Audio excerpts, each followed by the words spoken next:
त्यांच्या मनातून जो बाहेर येतो प्रयास, ते म्हणजे आत्मबोध. त्या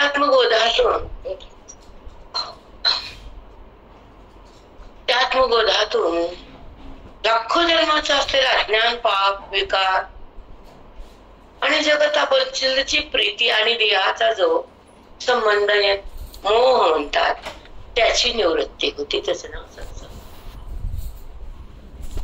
मनाची जे दाहकता ते संसाराबद्दल, म्हणजे ओढ असते मनाला देहाची, खोट्या पदार्थाची. पण खरंही माहित नाही आणि खरे वेळ सुख नाही. खरं वेदाविना कळत नाही आणि खोटं जात नाही.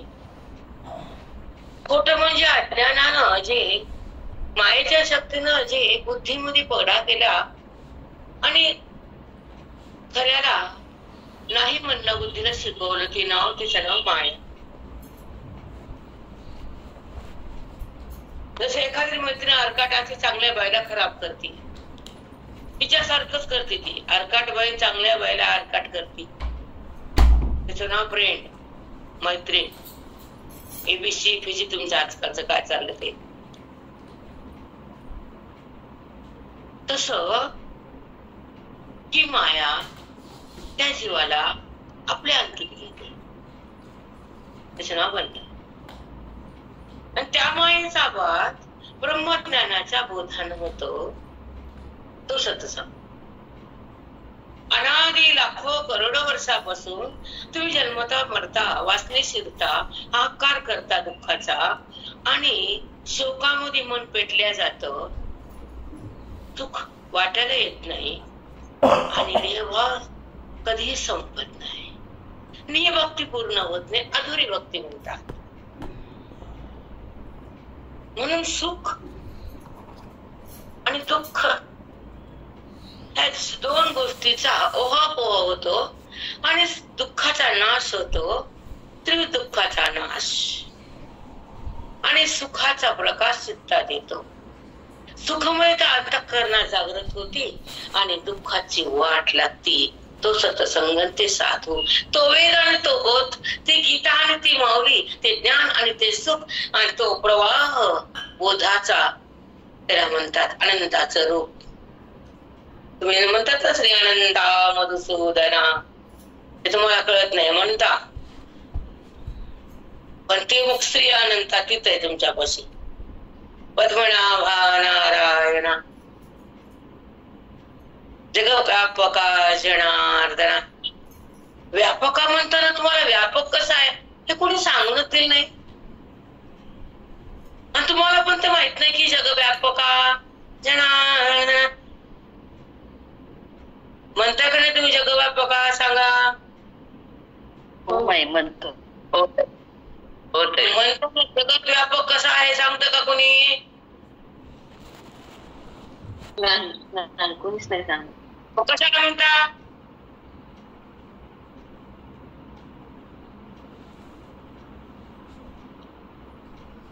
मुलीला म्हणलं चमचा, पोरगी पटकन चमचा ती अगं पातेला आणती, काही नेऊन ठेव बाहेर, टाकते बाहेर. भाजी नसली उचल कचरा, टाकते नेऊन कचरा. तिला कळत कचरा टाकायचा आणि तिला कळणार नाही, ती भाजी नेऊन टाकते बाहेर चिरलेली आणि कचरा वट्ट्यावर घेतली. तसं तुम्हाला देवभाव कचरा वट्ट्यावर घेतला आणि भगवंताचा सार भाजी फेकून दिली. हो मग. हो मग. जर तिला म्हणलं अगं उचलून फेकून दे, कचरा आहे, तर ती फेकती. तसं जग व्यापका म्हणल्यावर ती व्यापकाकडे जाती. नुसतं म्हणायचं का जगत व्यापका, मोठा आवाज काढून? कुठं कुठं पाणी मुरले हे कळत असते ताऱ्यावर. बरोबर आहे? हो मग. बरोबर. अनंत म्हणजे काय? लई मोठा. तुझी उंची मापी लांबी रुंदी काही कळत नाही आम्हाला. तू कुठं नाही असं नाही, म्हणून श्री अनंत. अनंत म्हणजे लई मोठा, महत्वाच येत नाही. अगणित आहे तुझं रूप, कुठे कुठं नाही ते, म्हणून अनंत. त्याचा अंत नाही, पार नाही, तसं नाव अनंत. निगती बाय अनंत म्हणत कवर मरुस तर अनंत म्हणती. अनंत काही कळतच नाही.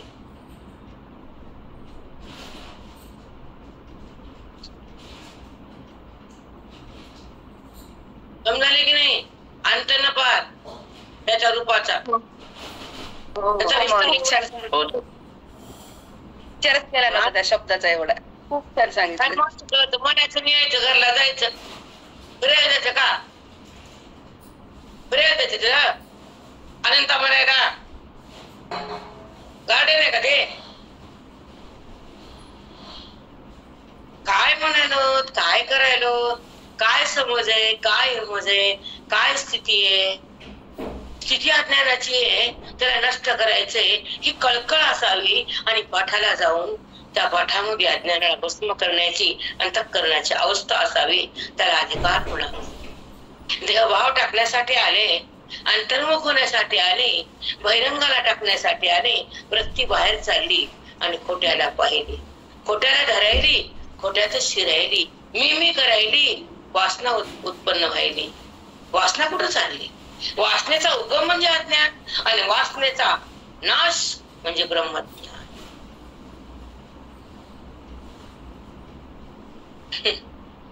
काय करतं ब्रह्मज्ञान? वासनेला समोर उपटून फेकतं, सुखाला प्रवाहित करतं, अंतःकरणातल्या भगवंताला बुद्धीशी एकरूप करतं. त्याचं नाव ब्रह्मज्ञान, त्याचं नाव ओवी, त्याचं नाव ज्ञानेश्वरी, त्याचं नाव साधू, त्याचं नाव बघ, त्याला म्हणतात वेद. कळानं नवळानं वेद म्हणजे काय? मला अलीकडे कुठे गेलं प्रश्न पडतो. समोर कोणत्या प्रकारचे लोक असते माहित नसतं, त्यांना वेद काही नाही आणि आम्हाला वेद काय सांगताच येत नाही. मग गोंधळून जातो आम्ही. तुम्हाला काय होत नाही? तुम्हाला काय होणार नाही?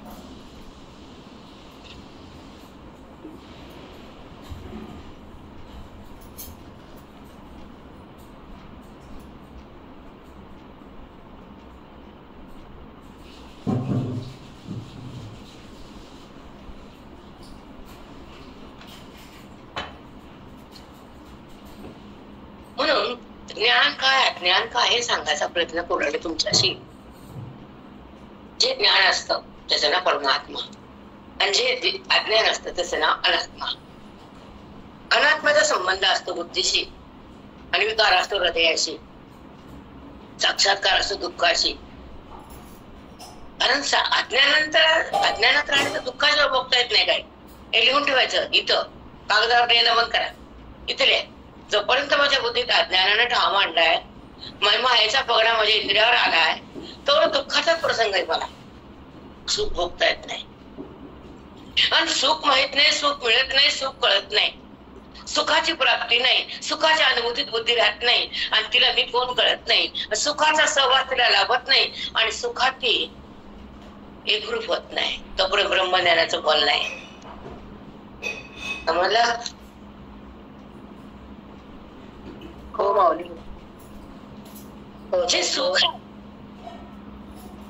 त्याच्या प्राप्तीसाठी आपलं आयुष्य आहे. दुःख आहे त्याच्या समाप्तीसाठी ब्रह्मज्ञान आहे. आणि सत्संग हा महान आहे. तिथे आत्मत्वाची जाण आहे. अंतःकरण आपलं घाण आहे. तसं तो भगवान आहे स्वयं. त्या अंतःकरणात भगवान आहे. पण तुमचं मन देहावर आहे. आत कुठे? त्या भगवंताची जाणीव नाही आणि देहा जाणीव जात नाही. जडाचा संबंध कमी होत नाही, त्याचं नाव अविद्या.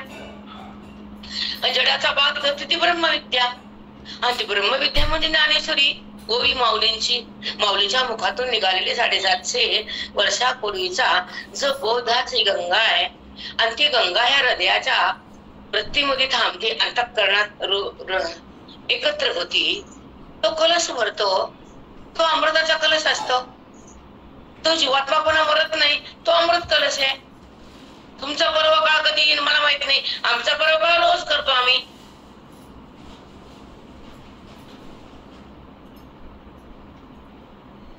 कळलं म्हणा करू नये असं म्हणत नाही, पण हा पर्व काळ आपल्यापेक्षा रोज हृदयात ज्ञानाचं कुंभ आहे, अमृताचं सुखाचं कुंभ आहे, जे संपतच नाही. रोज बोध हा बसतो त्या कुंभात हृदयाच्या. अमृत म्हणतात त्याला, ज्यामुळे अमृत नाडी फुलती. प्रत्येक देहामध्ये एक अमृताची नाडी असती, त्याचा काहीतरी अंश त्या शरीरात पडतो, म्हणून हा देह प्रसन्न आणि छान राहतो. त्याचा दुर्गंध येत असते याची. म्हणून प्रत्येकाच्या हृदयात एक नाडी अमृताची, त्याचा एक एक कण तुमच्या हृदयात रोज भगवंत टाकतो आणि त्याच्यामुळे हा देह प्रफुल्ल प्रसन्न छान राहतो. नाही तर वास येतो आणि त्याला माझं म्हणा की आम्ही कुठं नाही म्हणलं, धरून बसायचं त्यालाच. त्याचा संबंध का ठेवता, त्याला माझं का म्हणता, त्याचा विरह असा, त्याची ओळख थांबवावी, भगवंताची अनुभूती घ्यावी, जडाच्या आतून बुद्धी बाहेर निघावी. बोधाची संपत्तीने जडाला सोडणारी बुद्धी अधिकारयुक्त असती, वेद संपन्न असती. साधूच्या चरणावर शरणंगत गेलेला तक्करण त्या साधुकाचा असतं आणि ते आपल्या रूपाला पाहण्यासाठी तगमग असतं आणि ते ह्या देहाच्या रूपाला सोडण्यासाठी समग्र असतं. कारण तिथं वेदाचं ज्ञान असतं, त्या बुद्धीची चमक असती, ज्ञानाची धमक असती, वेदाची त्या ठिकाणी लहर असती, तिथं परमेश्वराची सोबत असती. ती बुद्धी ब्रह्मविद्याची असते.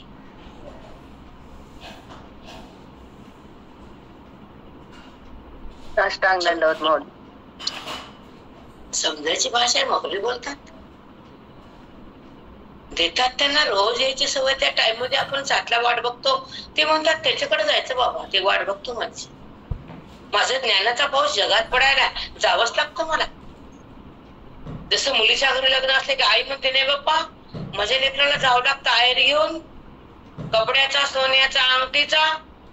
आमचे गुरु येतात आहेर घेऊन मोक्षाचा, प्रेमाचा, अद्वैताचा, सुखाचा. कळाला का आहेर आमचा? कळायला माऊली, मिळायला रोजच आहे, रोज भेटतो. जेव्हा हे लग्न लागतं, काही कालाचं असतं ते लग्न, पुन्हा वियोग होतं सोबत, नंतर कुणी कुणाच्या नसतं, पण सोबत परमात्मा असतो, तो लग्न बुद्धीचा असतं, ते समग्र असतं, ते अति सुंदर असतं, ते वेदाच्या साह्याने लागतं, महावाक्याच्या अक्षरानं होतं आणि गुरुच्या मंत्रानं होतं. ते लग्न दीर्घकाळ टिकतं, प्रलय झाला तरी.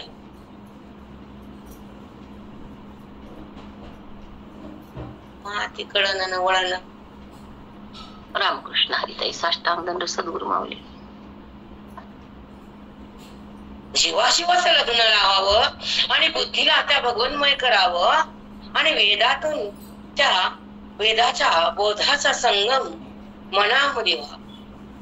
वेदाची गंगा हृदयात यावी आणि बुद्धीला ब्रह्मरूपता प्रगटावी, देहरूपता थांबावी, मनाला सिद्धी घडावी, असिद्धी संपावी. अज्ञानाचा काळ जावा आणि लख प्रकाश बुद्धी ज्ञानाचा यावा. आनंदाचा गाभा खुलावा, परमानंदाचा भोग घ्यावा. आत्मसुखाचं मिलन करावं, जगताचं भान संपावं, परमात्म्याशी एक राहावं, अनात्म्याला सोडून द्यावं. बुद्धीनं ईश्वराशी का रमावं, बुद्धीनं भगवंतात विलीन व्हावं. त्याला लग्न म्हणावं, त्याला अभिन्न म्हणावं, त्याला परमात्म्याचं दर्शन म्हणावं, त्याला आत्मलिंगाची भेट म्हणावी, तिथं आत्मस्थिती म्हणावी. ही बुद्धीच्या लग्नाची स्थिती, अभेदाचं लग्न, परमात्म्याची अभिन्न म्हण, हे भगवंताशी समरस होणं तक्करण, ते आमचं जीवाशिवाचं लग्न. बिना पैसा, बिना सोनं, बिना अलंकार, बिना कष्ट, फक्त वेदाचे मंत्र.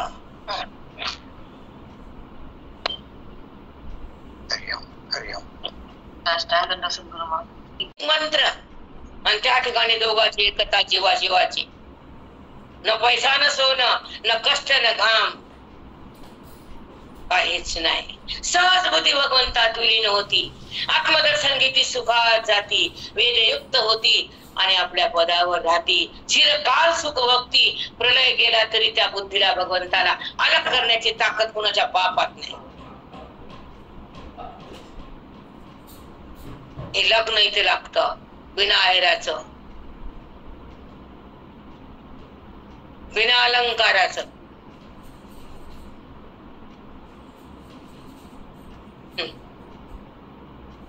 कितीक लग्न तुमच्या क्षणिक नातनं धिंगाणा उभा. आमच्या लग्नाला परमात्मा येतो, प्रगटतो आणि बुद्धीला आत घेतो. तिला सुखाचा सहवास लाभतो. ती आपल्या रूपात मिसळते, आत्मरूपात. आत्मलिंगाची एक रूप होती, समरस होती. हे लग्न आमच्या वैदिक संप्रदायाचं. 4 वेदाचे मंत्र घोष साधूच्या मुखातून येतात. 4 महावाक्य लाख हृदयात प्रकाशित होतात. तेव्हा परमात्म्याचा स्पर्श बुद्धीला येतो आणि तो देहभाव तिथं विलय पावतो आणि सदा सदा आत्मप्रकाशात बुद्धी विरह करते. व्यवहार झाला काय न झाला काय तिला माहित नसतं, कारण व्यवहारात संबंध तिचा नसतो, कारण ती अनात्म्यात नसती, ती परमात्म्यात विलीन असती. म्हणून व्यवहाराचा टच नसतो, म्हणून पाप पुण्याची उत्पत्ती नसती. तिथे जगताची स्थिती नसती, तिथं फक्त अनुभवाची, सारखी अनुभवाची रास असते. कोण व्यवहार करतो मला माहित नाही, कोणचा कोण आला मला कळत नाही, कारण मी गुणातीत आहे. म्हणून ब्रह्मवेत्याचे लक्षण तुम्ही काय सांगणार? ब्रह्मवेत्ता व्हावे आणि मग भोगावं. अपूचा आंबा भारी खाल्ला का? फक्त बघितला मग बाजूला करा, तलाड बाजूला. अपूचा आंबा पाठ करायला नुसतं घोकायली घोकायली. आणि मग म्हणा अगं खा ना, हरिरूप हो ना. अपूचा आंबा छान आहे, कोकणात आला, पेट्या मागवायची, पैसे नाही तर मग भाकर खा, 4-5 दिवसाची पडलेली शिजवून.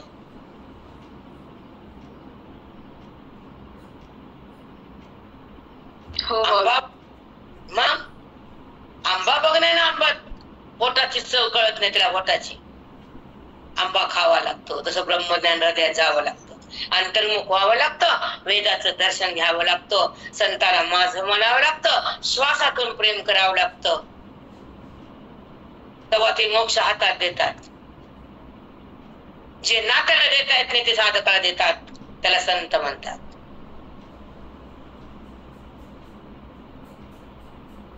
साष्टांग दंडवत माऊली.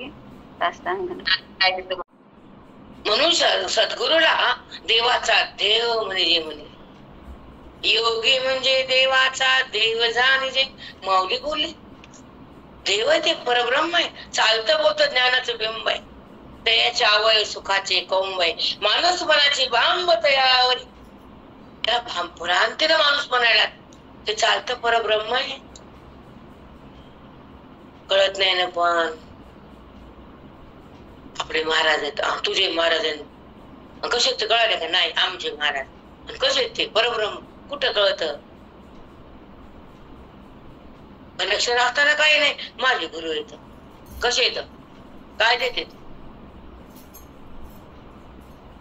मोक्ष देते, व्यवहारामध्ये साक्षी करते, चिरकाल सुखात ठेवते, परमानंदाची भेट घालून देते, कुळाचा उद्धार करते, तुमच्या पितराला मुक्ती देते, तुमच्या वास्तूचा दोष भस्म करते, तुझ्या भूमीमध्ये पुण्य पेरते. त्याला संत म्हणतात.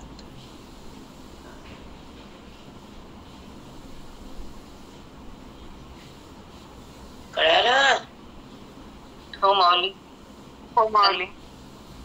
जिथं पाऊस टाकल तिथं पाप आणि सगळं हाकार बंद होतो आणि वावाच वचन असते संताचं.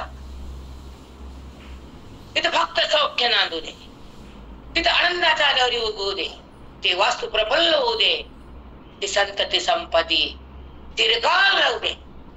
हे वचन असतं संताच्या वाणीतलं. मग तिकडं घेणाऱ्यामध्ये नसतं, हे भीक मागणाऱ्यात नसता वचन, त्याच्या झोळी असती. ते काय देते? हो माऊली, तिकडे आले ते तर सगळं घर लुटून, ते घर लुटून त्याची पावर, कशाची वाणी, काय देतो ते? तेच भामटा लोकांना मागत आहे. त्याच्यापाशी द्यायला आहेच काय? ज्याच्यापाशी द्यायला आहे ते ब्रह्मवेत्ता, त्याच्यापाशी घ्यायला ते भामटा. कळाला का भामटा? आता तुम्हाला कळत.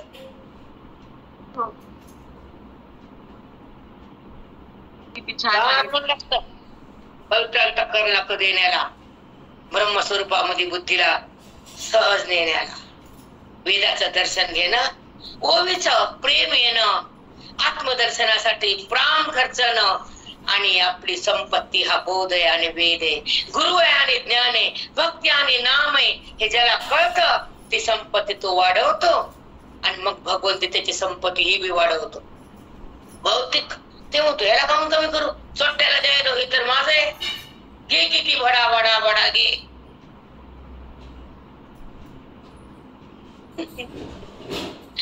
गुरुजीला म्हणायचे लोक, आमचे गुरुजी पोलीस आहे, तिकडे गेलो काय अडचण आलं गुरुजी पशी जायचं, थांबायचे डोळे होते नमस्कार गुरुजी पूर्ण करते, हा असं मंदिरात ऐकायची. कधी काही मागायचं काम पडत नव्हतं, हाय ते संतुष्ट होत. अडचण आली की गुरुजी तुम्ही पोलीस होत म्हणा, आता काय करू, ज्या घरला म्हणते मी करतो. कारण गुरुजीला पोलीस म्हणायचे लोक परभणीत, म्हणील ते देत जा गुरुजीकडे काय वाटायला का, हा मग जा मंदिरात दर्शन घेऊन या महात्माचं, त्या सगळं मिळतं. काय म्हणू नका, जा डोळे बंद करून बसा, दर्शन करा, घरी या, आपोआप होतं तुमचं सगळं. संसार नीट करतात, परमार्थ बी नीट करतात, आयुष्यात सुख बी देतात, तुमच्या सोबत बी राहतात, तुम्हाला ज्ञान बी देतात, तुमचं अज्ञान राहतात, तुम्हाला सुखाच्या राशीवर बसवतात, आणि तुम्हाला तुमच्या रूपामध्ये मिसळून टाकतात. अजून काय करा महात्म्याने, तुमच्या घरचे तुम्हाला काय काय करतात, ते पिळून सारख्यासारखं मध्ये घालतेत, रस काढतेत, चोथा फेकतेत, आणि त्याला तुम्ही माझं म्हणतात आणि प्रेम करतात. करा मरा, आम्हाला काय सांगू नका, करा. आम्ही कशाला अडवूया तुमच्या प्रेमाला बाधा. नाही मग आजच्या आयुष्यामध्ये किती सत्संग केला, किती बुद्धीला स्थिर केलं, किती पवित्र केलं, किती आत्मचिंतन झालं, किती ओळीमध्ये मन आलं, काय अभ्यास केला, काय निग्रह झाला, काय बोध आला, मी कोणी मला कळालं, हे रोज जर वाढलं तर ब्रह्मभाव जिवंत होतो, देहभाव मरून जातो. खूप छान ताई, खूप छान. साष्टांग दंडवत साध्या भाषेत पण चिंतन म्हणजे काय, आपल्या पदावर जाण्यासाठी बुद्धी तगमग असते, वेदाची संपत्ती घेती, साधूची संगती करती, ओवीचं प्रेम धरती, अंतःकरणातल्या अज्ञानाला भस्म करती, आणि दिव्यत्वामध्ये जाण्याचा आटोकाट प्रयत्न करती, आणि लख प्रकाशा ज्ञानाच्या ती राहती, आणि स्वतःला स्वतः पाहती, जीवनमुक्त होती, आणि स्वरूपाचं दर्शन घेऊन स्वरूपाच रमती. देहातील रमाला नको वाटतं, देहाचा संबंध कट होतो, तेव्हा ती आत्मानुभूती भोगती. आत्मानुभूती भोगताना देहाची अनुभूती ती त्यागती, त्याला ब्रह्मस्थिती म्हणतात, वेदाची शक्ती म्हणतात, सद्गुरूची भक्ती म्हणतात, आणि आवरण काढल्यानंतर निरावरण अंतःकरण म्हणतात, त्याला म्हणतात साधू बोध.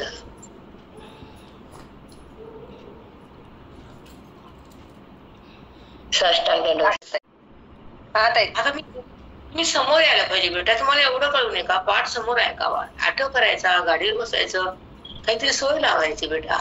पोचता येत नसतं, घराचे स्पंदन असतात, पितरदोष असतात, ते तुमचे स्पंदन तुमच्या घरात जाऊन बसतात, समजायला पाहिजे भाभी. हो ताई, हो. तुम्ही सांगा तुमच्या गप्पा मारल्या काल, तुम्ही बोला तर 9 वाजले, पुन्हा खायचं नव्हतं, प्यायचं नव्हतं, फुल झालं तर झोपे गेले. दुरितांचे तिमिर जावं. पुढे सांगा, नारायण बद्री नारायण केदार नारायण. हे नारायणाने रूप घेतलं ते जगतासाठी, पण जे नारायणाचं खरं रूप आहे ते विश्वामध्ये व्यापक आहे, तो स्वधर्म आहे. प्रत्येकानं त्यांना बघितलं पाहिजे बोधानं वेदानं. विश्व स्वधर्म सूर्य पाहो.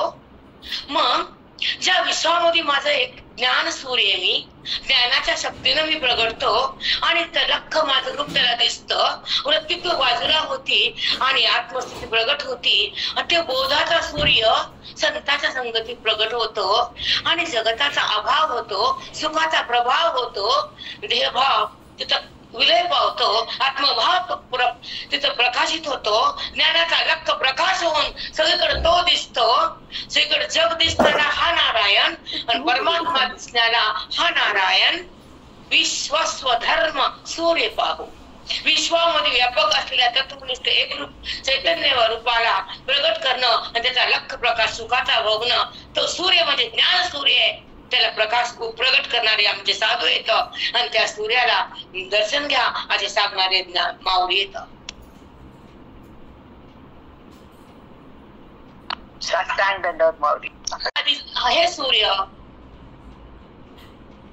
आपण बघतो, दर्शन घेतो, तो तुमच्या घरात धन देतो. जेव्हा नारायण उभयाच्या अगोदर आपण स्नान करतो आणि अर्घ्य देतो, तांबडं फूल टाकून तांबड्या पाण्यातून त्याला अर्घ्य देण्याचा प्रयत्न करतो, किसमिस वगैरे सगळं टाकून, तर तो अर्घ्य त्यांना पोहोचतो आणि तो तुम्हाला संपत्ती संतती सांभाळतो. तसा हा साधू ज्ञान सूर्याचं देतो, तर ती संपत्ती संपत नाही, ती सुखाची संपत्ती आहे. हा ज्ञान सूर्य उगवला की अज्ञानाचा अंधार राख होती, काळोख जातो अज्ञानाचा.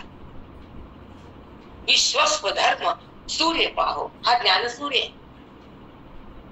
हे साधूकडून पाहायला मिळतं. म्हणून माऊली त्या रूपाचं वर्णन करतात. खूप काही बोलता येतं, पण एवढी आपली बुद्धी नाही, वाणी नाही, अधिकार पण नाही आहे, अभ्यास पण नाही आहे. वरच्यावर माझं फिरणं वाढले, अभ्यास कमी झालाय. पहिला अभ्यास अफाट होता. कुठं नाही बोलत तुमच्याशी, व्यासपीठावर आहे. नाही, अतिशय निष्ठेनं करावं. आणि संसार बरोबर आणि अमुख्य आणि मुख्य वृत्ती असतात. तो सांगेल तुम्हाला कशा असतात. ती मध्ये चालले मी शांत वगैरे. चला अध्याय शब्द राहू.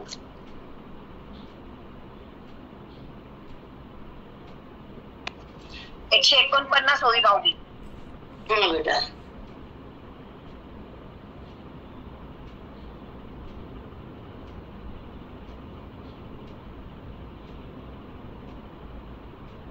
ऐका. ओवी नंबर 149 आणि अध्याय 17. 17 अध्यायामध्ये माऊली ज्ञानोबा काय बोलले आणि बुद्धीला कसं जागृत केलं, बोध कसा आत आला, बुद्धीला बोधामध्ये राहता येणं हे अधिकारता आहे. बुद्धी देहात रमणं ही पापमयता, बुद्धीने जडाला माझं म्हणणं ही विकारमयता आणि बुद्धी जागी होणं ही बोधाची शक्ती आहे. तेव्हा जागी होती ती आणि भगवंताकडे जाते ती, अंतर्मुख होती ती, स्वरूपाकडे येते ती, स्वतःला पाहती ती. तिचं नाव श्रवण भक्ती बुद्धीला असते, म्हणून त्या अंतर्मुखता तिला येते. बहिर्मुखता त्याच्यातून जाते, तिला स्वतःची ओळख करून घेता येते आणि तिची उन्नती होती. ती जागृत असते आणि जागृत झाल्यावर जीवनमुक्त अवस्था भक्ती, ती बुद्धी ब्रह्म होती. ती साधूच्या संगतीत राहते, वेदाच्या संपत्तीला लुटती, पांडुरंगाला भेटती. आज एकदशा ब्राह्मी स्थिती म्हणतात. अद्वैत स्थिती म्हणजे एकदशा, तिचं नाव एकादशी माऊली आहे. वैकुंठातून त्यानं आगमन केलं आहे, भक्तासाठी तो उभा टाकला आहे आणि त्याचं रूप म्हणजे एक आहे.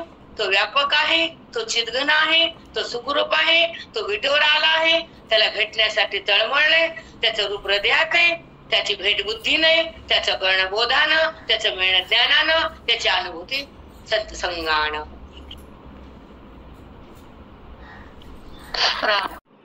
बापरे माऊली काय सांगितलं. माय बापा पंढरीनाथा तू प्राण सखा. ब्रह्मा आहे. काय बोलते मलाच माहित नाही, कोण बोलतो मला कळत नाही. आणि हे वेदाच्या पुढील शब्द आहेत, याला कोणी खोडू शकत नाही. ब्रह्मदेव सुद्धा या शब्दाला खोडूत नाही, कधीच नाही. ही वाणी सरस्वतीची, हे अधिष्ठान गुरुजींचं आहे, अबोध वेदाचा आहे. हे सुख परमात्म्याचे, हा वेद ईश्वराचा.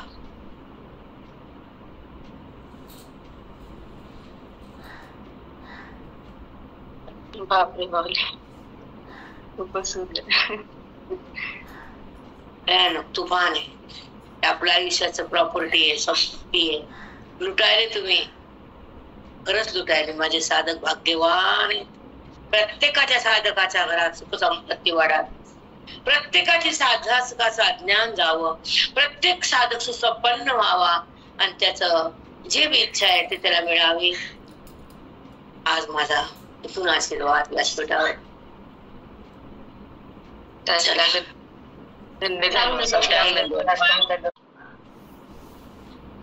अध्याय 17 ओवी 49. म्हणे पार्था तुझा अतिस येईगा आम्ही जाणतस, शास्त्राभ्यासाचा अडस मानितोस की. अर्जुना, तुझं बोलणं मला कशावर हे कळायलंय. मला तुला शास्त्राचा अडथळा वाटायला का? अभ्यासाचा अडसर झाला का तुझ्या बुद्धीत? काही शंका आली का तुला अर्जुना? कळाली? 149 होवी माऊली, 149 होवी रेकॉर्डिंग करत होते. मग भुईना सेजे साठे, पानियाचे न सुटे तोंडोनी पात्र. तैसाचे लवंगा सुटे. लवंगा म्हणजे दाह, अंगाची आग. तमोगुणी पुरुष असे पदार्थ खातात. गरम गरम, तीक्ष्ण, रुक्ष्ण, कडक, अति तिखट, अति आंबट, अति मसालेदार, अति तेलगट. मग त्याच्या अंगाचा दाह सुटतो. तैसाची लवंगा सुटे, मग भुईना सेज साठे. मग तो जमिनीवर बसू शकत नाही आणि पलंगावर बी स्थिर राहत नाही. आग होती तयार. तो अंतरावर बी शांत राहत नाही, कुठं शांत राहत नाही. भुईना सेजे साठे. सेजे म्हणजे अंतर, भुई म्हणजे जमीन. तो जमिनीवर बी शांत राहत नाही, अंतरावर त्याची आग थांबत नाही. ठीक आहे, पुढं. पानियाचे न सुटे तोंडोनी पात्र. तोंडाला पाणी लावलेलं ते तिखटाचं खाणं, मग पाणी पाणी पाणी पित राहते, तोंडाची आग थांबत नाही. मग तोंडाला लावलेलं पाण्याचं पात्र बाजूला काढता येत नाही. पाणी याचे न सुटे तोंडोनी पात्र. अवघड आहे का हे? पाणी याचे न सुटे तोंडोनी पात्र. कळतं का आधी? सांगा बरं. संपली. संसार करून करून सगळी बुरा आला बुद्धीला. त्याला काय कळलं या बाईला? पात्र. संसार कळतो. कपाट कसं ठेवा, घर कसं, कुणाला कसं खोटं बोला, कुणाला कसं गुंगवावं. कुणाला गुंगव, पण देव तुला देवाला गुंगू शकत नाही तू. हा, कसं कसं कुणाला कसं नाटक करून बोलावं. लय विचित्र बाया बाप्पा. एक एक एक एक नमुने दिसते. तर काय नमुने! रामाजवळ गेल्यावर कळतं नमुने नमुने नमुने. मार्केट मध्ये गेलं नाही तर काय कळलं काय नमुने दुकानातले. असं निमित्ताने कळतं कुणाकडे काय, कोणाकडे काय कळतं. प्रसंगानं हळूहळू. तोंडोनी पात्र. तोंडाला पाणी लावलेलं पाण्याचा गिलास काढतच नाही, कारण त्याची आग थांबतच नाही. इतकं तिखट खात. आणि मग म्हणते हा आज मस्त जेवण झालं. तमोगुण वाढतो, मधले आंधळे पेटतात, चंचलपणा येतो, क्रूर होतो तो माणूस. अति तापट, अति कडक बोलतो, तीक्ष्ण शब्द तोंडातून काढतो. आणि ह्या खाण्यानं त्याच मन वाटतं तमोगुणानं. तो पुरुष स्त्री विटाळलेली असते तमोगुणाचं. त्याच्यामुळे त्यांच्या तमोगुणी लोकांचा संबंध जास्त राहूच नाही. खरंच राहू नये. विचित्र लोक कुणी कुणी न बोलता बी तमोगुणी असतात. मधल्यामध्ये क्रोधाला, द्वेषाला ठेवता सांभाळू. प्रसंगानं कळत ते. कळायला का इतकं काय येडेत का आम्ही? तुम्ही लिशान आहेत का काय? चला. ते आहार नव्हती घेतले, व्याधी जाळ जे सुतले, ते चेवावया घातले माझवन पोटी. जसं चुलीमध्ये पेटवण घातलं पेटते की नाही, तसं मध्ये अग्नी पेटलेलं असतं सारखं. तसं खाऊ खाऊ खाऊ खाऊ, गरम उष्ण, तिखट आंबट, काळ्या मसाल्याचं नाना. बघा ना दुकानातले मसाल्याचे डब्याची लेन असते त्यांच्या फ्रीज मध्ये. पहिले आमच्या काळामध्ये एकच मसाला होता घरात. आता 50 डबे असतात. ह्याला कोणता मसाला, ह्याला कोणता मसाला, ह्याला कोणता मसाला, असे डब्याची लेन आमच्या घरात नाही बरं का. नाही रे बा, आमच्या सुनापची नाही, पिनापची नाही. आमच्यात एकच मसाला असतो. 50 डबे 50 नमुने खाण्याचे आखून आलाय. एकदा सकाळी स्वयंपाक करायचा, पटापटा गरम खायचं, तसं शांत राहायचं. चला बाजूला, संपलं. किचन बंद झाला, सगळं किचन धुतलेलं झालं. जिकडे तिकडे कामाला गेले, घर शांत एकांत. मग भगवंत दिवसभर खरकटण, दिवसभर वटाण, दिवसभर खाणं वटणं, दिवसभर आरडायचं ओरडायचं, त्या घराच्या लहरी घराचे स्पंदन खराब करायचे. वट्यावर 50 नमुने मांडून ठेवायचे. खाण्यासाठी जगायचं, जगण्यासाठी खायचं. 2 नमुने आहेत ना. काका म्हणायचे आमचे, बासुंदी खाली, तूप पिलं, अत्तर पडतं का असे बोलायचे आम्हाला पटापट. त्याचं काय अत्तर होतं का खाली सांगा, मग थोडक्यात खात जा. आणि म्हणायचे करवती जेव्हा, आम्हाला करवती कळतच नव्हतं. चक्र येऊ नका, चक्र जेवण करू नका. आता मग मी बायकाला मिळते नवीन म्हणा करवती जेवण काय असतं.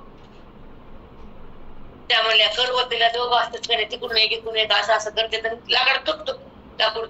मग 2च भाजी पोळी, भात वरण, एकच भाजी एकच पोळी, एकच भाकरी एकच वरण, तिसरा पदार्थ ताटात नाही. टकरी बस जेवण, हे गच ताट भरलेलं. काय खाऊ काय खाऊ काय खाऊ खाऊ खाऊ खाऊ. सगळ्याला माणसं खा, घरातल्याला खा, सगळ्याला खातो. रजोगुणी माणसं माणसाला खातात, मग आणतात खात.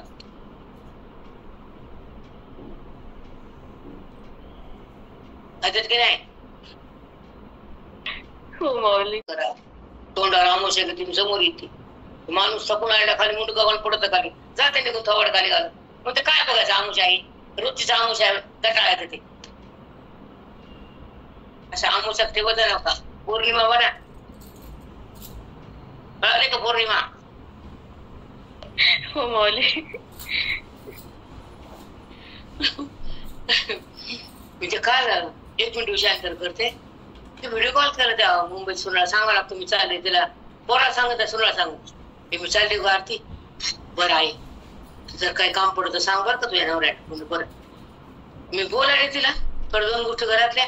असं लग्न झालं माझ्या तिकडे गेली ती माझं ऐका ना, तोंडाला बघायची म्हणजे माझं ऐकायला का नाही. ऐकतं मला बघायला. म्हणलं का ग तुम्ही वेगळ्या दिसायला म्हणलं इथं ये मग बघायला. मग बरं बनेला म्हणलं हसायचे कथा काढ. मी तुम्हाला बघायला, मला तुमचं बोलणं कच कळलं काय बोलायला असते. म्हणलं काय झालं तुला. नाही आई तुम्ही वेगळ्या दिसायला. कुठे गेलं ब्युटी पार्लर मध्ये का पागल झाली का होता का.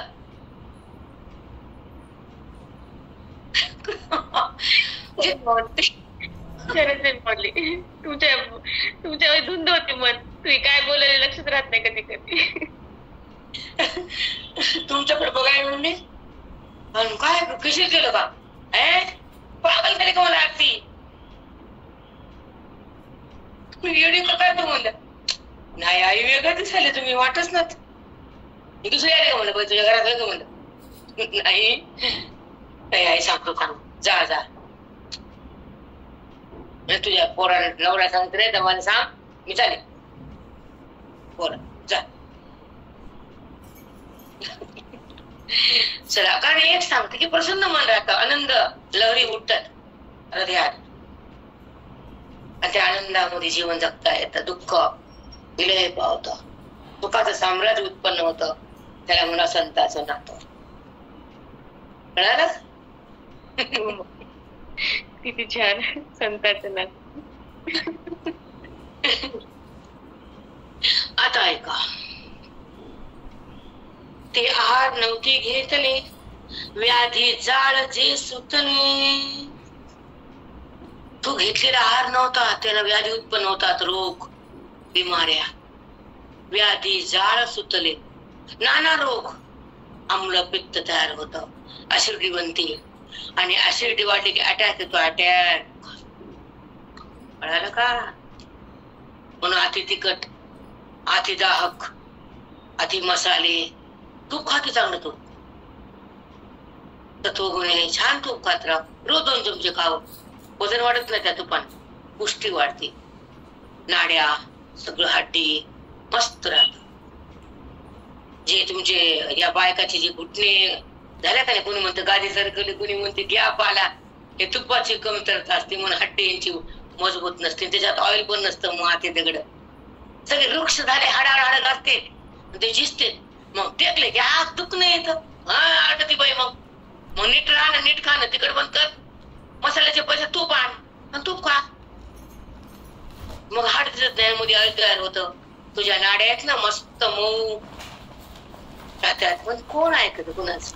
आता डबीच्या डबी नवीन नवीन डबे असतात कपाटात, फ्रीज मध्ये गचले ना त्या वायाच्या, जाऊन बघा, चेक करा.